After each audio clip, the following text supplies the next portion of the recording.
Uh, okay, this is part 4. I'm discussing the book Empire of Normality by Robert Chapman, the first book to look at neurodiversity through a Marxist lens. And so during the early 20th century, there was an increased interest in child development. We saw the rise of behaviourism. Watson, one of the founders of behaviourism, focused on psychological science only on what could be objectively observed, e.g. Pavlov's classical conditioning and Skinner's operant conditioning. I mean, they're sort of things I studied years ago as when I studied psychology. And it was very current then. The potential of behaviourism lay in its promise to be able to mould individuals in line with the needs of the society and economy. Behaviourism had started being used to enforce conformity for children who were considered pathologically subnormal.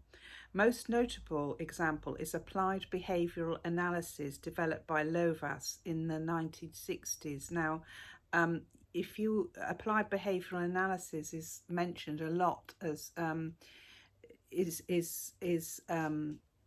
frowned, very much frowned upon. And if you having in certain groups about autism, they'll say no mention of applied behavioural analysis because of its history, which I'll go on to in a minute. But obviously it's changed and it's not as it was, but it's just the idea of from where it came from. So Lovaas agreed with Sass that the concept of mental illness mainly functioned to help people evade responsibility.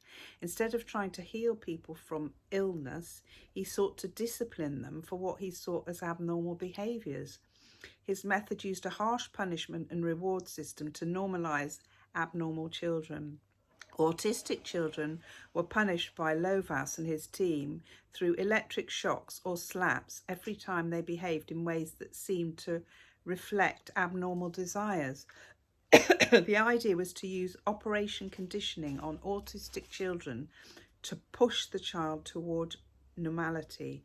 Lovaas used the same technique in the 1970s on boys considered to be too feminine who were presumed to have homosexual tendencies, essentially a form of conversion therapy which led to long-term trauma. Then came the mass production of psychopharmacological drugs in the Fordist era, beginning in the 1950s and rapidly expanding in ways that radically changed how depression, anxiety and psychosis were understood. By the way, I'm quoting directly or paraphrasing from the book. Unless I say otherwise, I'll probably look up and say this is me speaking, but otherwise it's from the book. They made increasingly huge profits for the drugs, made increasingly huge profits for pharmaceutical companies.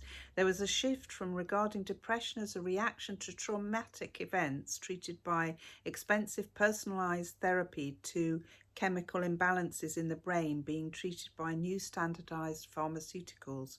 The new drugs did help many people manage psychosis, depression or anxiety, but if meds didn't work, patients would often be prescribed a heavier dose or a second medication, despite the increased risk of side effects and limited efficacy in some cases.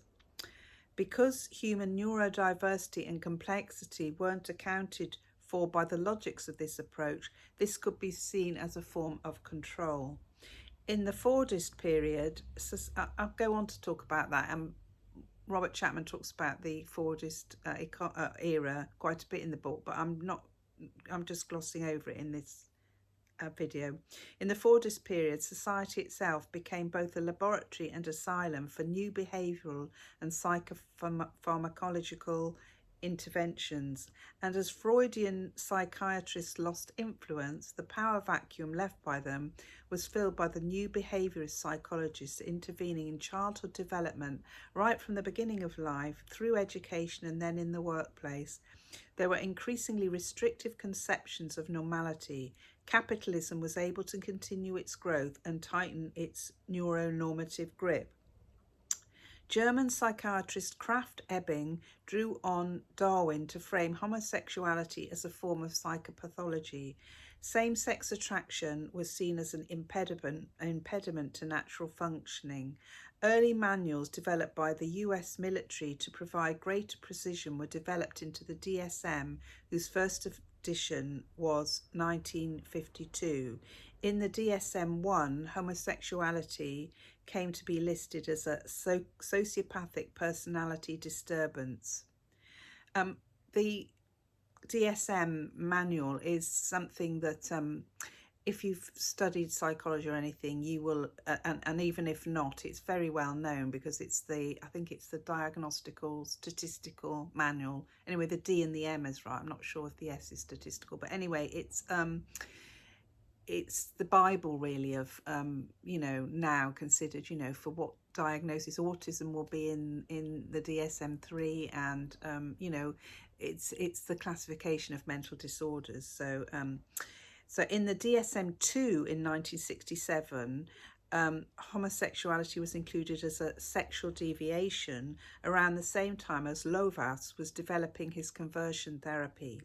Gays and lesbians were increasingly subjected to invasive and harmful therapies to change their behaviours. Within Fordist capitalism, queerness and other breaks with traditional gender roles were threats to the need for social reproduction of workers in heteronormative families.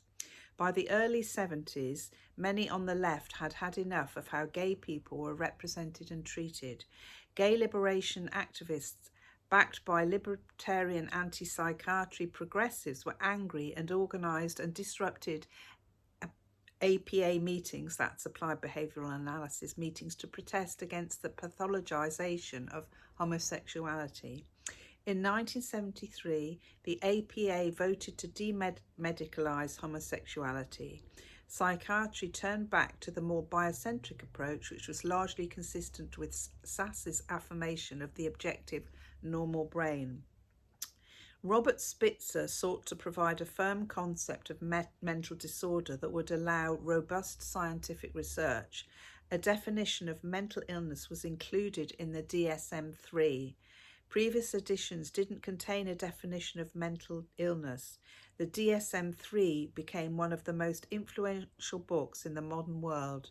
Psychoanalytic theory, which was thought to be pseudoscientific, was dropped. The most fundamental addition was the new clarified concept of mental disorder, which was based on the notion of individual dysfunction. The decade following the release of the DSM-3 had seen both a mass expansion of psychiatry and a turning from Freudian models to biocentric and cognitive approaches to mental health. Mental disorder was seen as stemming from a broken brain or glitchy mind and should be fixed by biomedical, cognitive or behavioural intervention. Now, just as briefly, that we still see this cognitive behavioural therapy is CBT is one of the most commonly used therapies for all sorts of conditions. And so we can just see the influence of CBT. Anyway, and the behavioural approach and the cognitive approach. But that's all for today. And I shall next time I shall be looking at a bit more of some of the economics and a bit more about Sass and alienation. So. That's all for today. Thanks very much. Bye.